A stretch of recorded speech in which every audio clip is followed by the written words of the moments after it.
In a small ballet studio, tiny feet moved hesitantly to the rhythm of the music. Reyes walked gracefully among her students, gently adjusting their postures.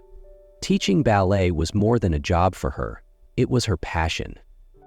"Good job, Sophia. Keep your back straight," she encouraged a brown-haired girl struggling with an arabesque pose. After class, Emma packed her bag and hurried home. A small but cozy apartment awaited her, where her husband, Daniel, and their twin sons, Ethan and Liam, were waiting. She smiled at the sight of Daniel trying to help the boys with their homework. "Have they been good today?" she asked, sitting down beside him. "They're learning math, and I think I'm the one who needs help," Daniel joked, making Emma laugh. They weren't rich, but they had each other. And for Emma, that was enough. On late nights, when the twins were asleep, she and Daniel would sit by the window, dreaming about the future. Emma always wanted to open her own ballet academy, a place where underprivileged children could learn to dance, where ballet wasn't just a distant dream. "One day you'll have it," Daniel told her, squeezing her hand. Emma believed him, but she had no idea that life was about to take a completely different turn. Emma would never forget that fateful day, the day the doctor looked at her with solemn eyes, his voice heavy with regret. "Your husband has late-stage cancer. I'm so sorry." The room suddenly felt ice cold. Daniel squeezed her hand, even though he was the one staring death in the face. "We'll fight this," Emma whispered, as if saying it firmly enough could change their fate. They sold everything, their old car, their furniture, even Emma's grandmother's wedding ring, to pay for treatments.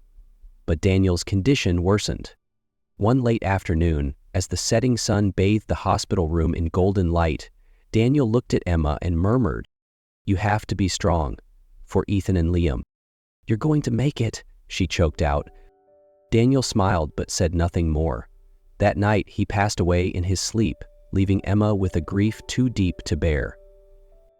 But she had no time to mourn. The medical bills piled up, the rent was due, and her small salary couldn't cover it all. Then, the inevitable happened. The landlord knocked on their door, his voice devoid of sympathy. "Ms. Reyes, I need the apartment vacant by the end of the month." Emma packed up the little they had left, holding her sons close. With nowhere else to go, she stepped out into the night, into an uncertain future. She had never thought she would become homeless, but now it was her reality. The air was getting colder as Emma pulled her coat tighter, trying to shield Ethan and Liam, who were dozing off in her arms. She had spent the entire day walking, searching for a temporary shelter, but every place was full. "I'm sorry, ma'am, but we don't have any available beds," the shelter worker said with a sympathetic look. Emma nodded, swallowing the lump in her throat. She couldn't cry, not in front of her boys. She was their mother. She had to be strong. As night fell, she found herself at the city's central train station, a place she had never imagined calling home. Around her, other homeless people curled up on benches, seeking warmth in the winter cold. "We'll stay here tonight, my loves," she whispered, pulling her children close. "We'll have a new home soon, right, Mom?" Ethan asked, his voice sleepy. "Of course, sweetheart," she assured him, even though she wasn't sure if that was true. As the station emptied out, Emma gazed up at the towering ceiling, listening to the distant echoes of train announcements. A small corner of the platform was now their home. She squeezed her son's hands. As long as they were together, she would never give up. But she had no idea that this place would lead her to the man who would change her life forever. The first days at the train station were brutal. Emma quickly learned that to survive, she had to adapt. Every morning, she woke up before everyone else, leading Ethan and Liam to the public restroom to wash up. She clung to a tiny bar of soap and an old comb like they were treasures, doing her best to make her boys look presentable. "Can we go to school, Mom?" Liam asked one morning. Emma froze for a second before forcing a gentle smile. "Soon, sweetheart, I promise." But even that promise felt fragile. While her sons played nearby, Emma searched for a way to earn money.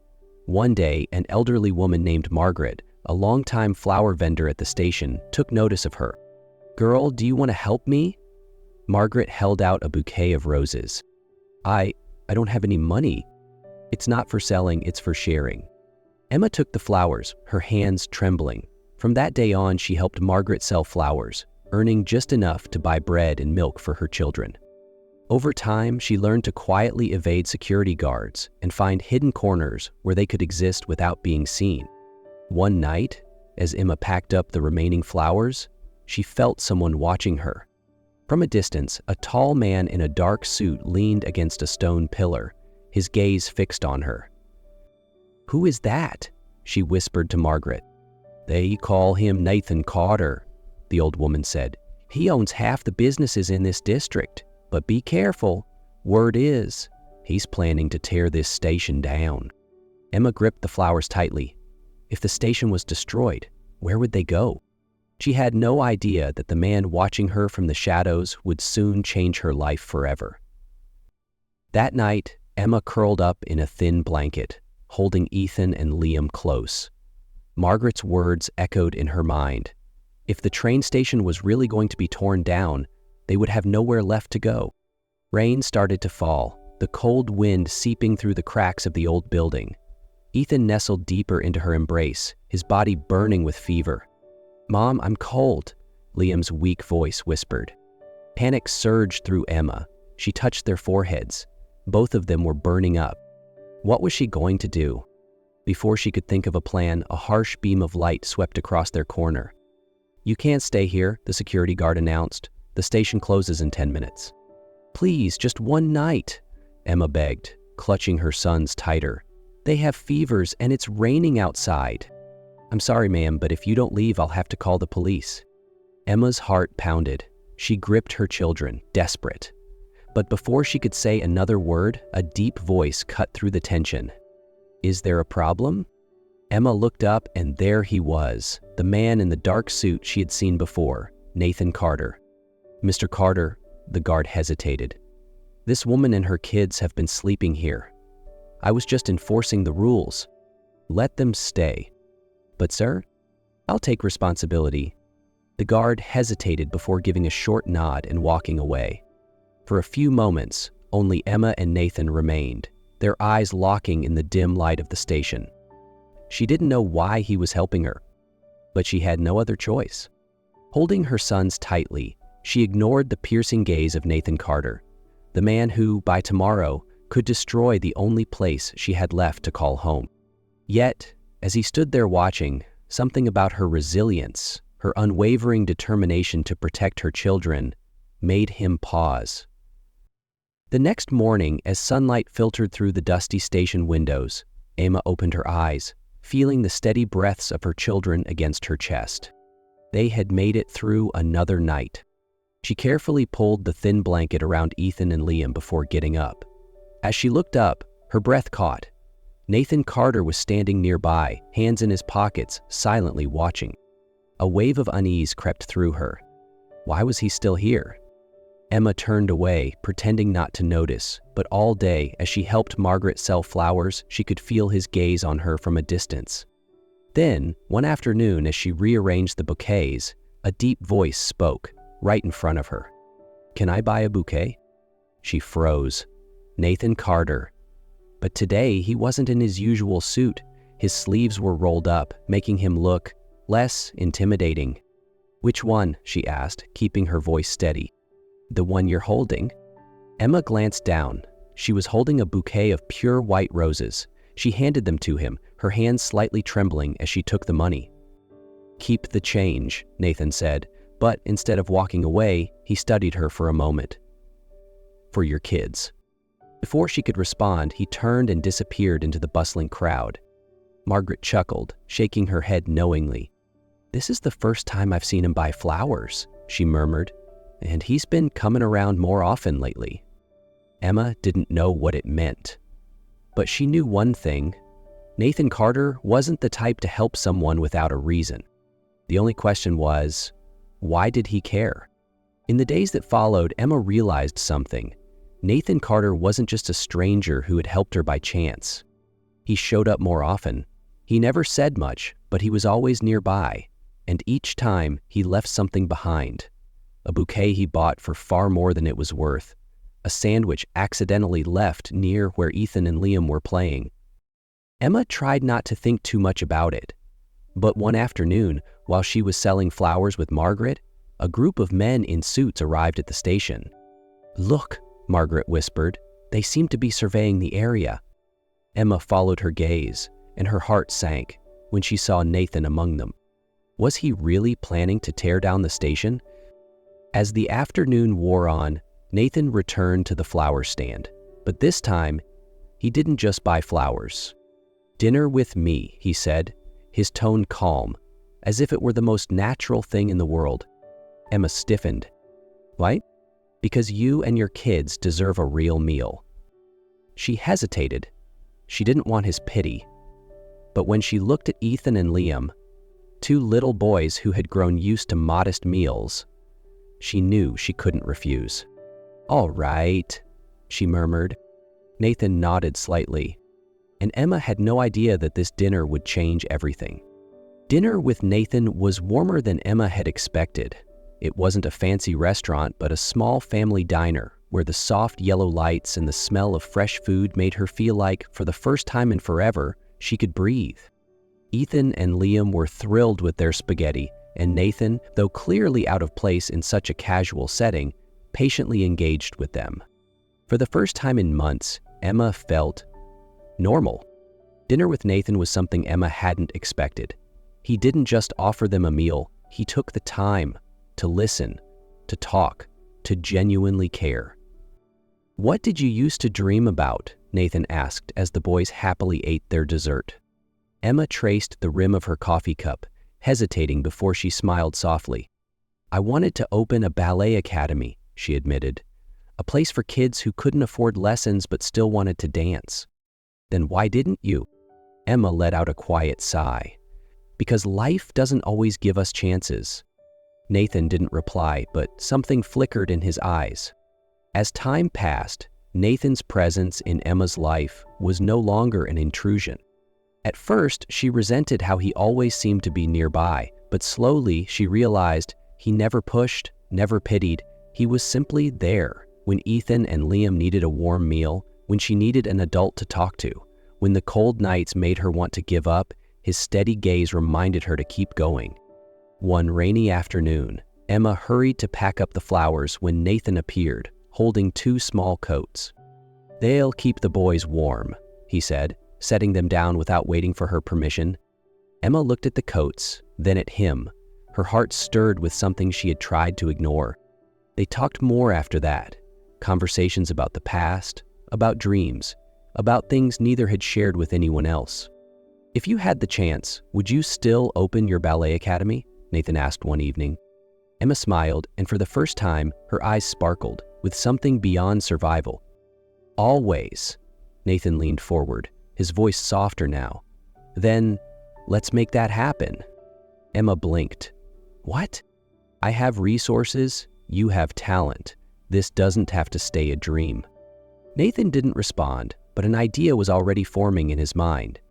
That night, as Emma read a bedtime story to her sons, Nathan sat nearby, quietly watching. He had once thought he didn't belong in their world, but maybe he had been wrong. And just when everything was starting to make sense, Victoria appeared. "Do you really think Nathan cares about you?" Her icy voice shattered Emma's thoughts. "This is just charity, and like any game, it will end soon." Emma wanted to believe she was wrong. But then she overheard Nathan speaking to his assistant. "I can't keep doing this forever. We need to wrap this up soon." The words struck like a knife, slicing through the fragile trust she had only just begun to build. Emma made her decision. She couldn't let herself and her children become a burden, just waiting to be cast aside. But as she packed their few belongings, a part of her hesitated. Nathan had been different. He had made her feel safe. And yet, she had been wrong before. Emma left without a word. Nathan didn't realize it at first, but when he returned to the train station that night and saw that Emma and the boys were gone, a strange feeling crept into his chest. He found Margaret. "Where is she?" The old woman shook her head, her voice disapproving. "You should let her be." But Nathan couldn't accept that. He spent hours combing through the streets near the station, asking homeless people, street vendors, anyone, "Have you seen a woman with two blonde-haired boys?" Everyone shook their heads. No one knew. The following days were a nightmare. Nathan couldn't focus on work, couldn't sleep. One question haunted him. Where is she? Then came the call from the hospital. "Mr. Carter, this is Central Hospital. We have two boys admitted with severe pneumonia. Your name is listed as their emergency contact." Nathan's heart clenched. "Ethan and Liam?" "Yes, their mother is here too." He didn't wait to hear more. He grabbed his keys and drove like a madman to the hospital. For the first time in his life, Nathan realized something. If he lost them, he would have nothing left. When Nathan stepped into the hospital room, the first thing he saw was Emma, exhausted, frail, but still holding on to Ethan and Liam's hands. She looked up as he approached, her eyes swollen from worry and sleepless nights. "Why didn't you call me?" Nathan's voice was hoarse. Emma turned away. "You were busy." "No, Emma." He stepped closer, kneeling beside her. "I was never too busy for you and the boys." She said nothing, but the walls she had built around herself began to crack. Nathan sighed, pulling out his phone and handing it to her. "This is my new project. The station won't be torn down. It'll be turned into a community center, and I want you to be part of it." Emma looked at the designs. Right in the heart of it was a ballet academy. "But why?" she whispered. Nathan took her hand. "Because you taught me something, that building doesn't always mean destroying, and because I can't lose you." Tears filled her eyes as she squeezed his hand. For the first time in a long time, she allowed herself to believe again. 2 years later, the Hope Center finally opened its doors. The once forgotten train station had been transformed into a vibrant community hub, a ballet academy, a small library, shops that provided jobs for the homeless. On stage at the grand opening, Emma stood in a simple white dress, holding her son's hands as they stepped into the spotlight. Nathan watched from below, silent pride shining in his eyes. As the first notes of music played, Ethan and Liam began their performance. Two boys who once had nothing, now shining on stage. Emma glanced at Nathan. She had once believed that miracles didn't exist. But now she knew that sometimes miracles weren't things that fell from the sky. They were things people created for each other. Nathan stepped onto the stage, taking her hand in his. "Are you ready for the next chapter?" Emma smiled, squeezing his hand. "Always." And as the applause echoed through the hall, she knew this wasn't the end. It was just the beginning. After the grand opening, as the crowd slowly dispersed, Nathan gently pulled Emma aside. "There's one more thing I haven't said." Before she could respond, he knelt down and pulled out a small velvet box. Ethan and Liam gasped. "Mom, he's doing the thing princes do in fairy tales."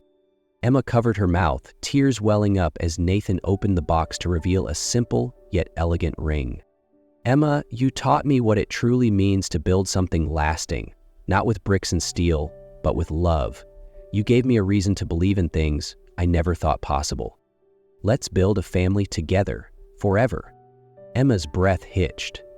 For so long she had feared hoping for too much, but looking into Nathan's eyes, she saw something unshakable, something she had been missing her entire life. "A home." Emma let out a watery laugh. "Well, what do you boys think?" she asked Ethan and Liam. The twins immediately tackled Nathan in a hug.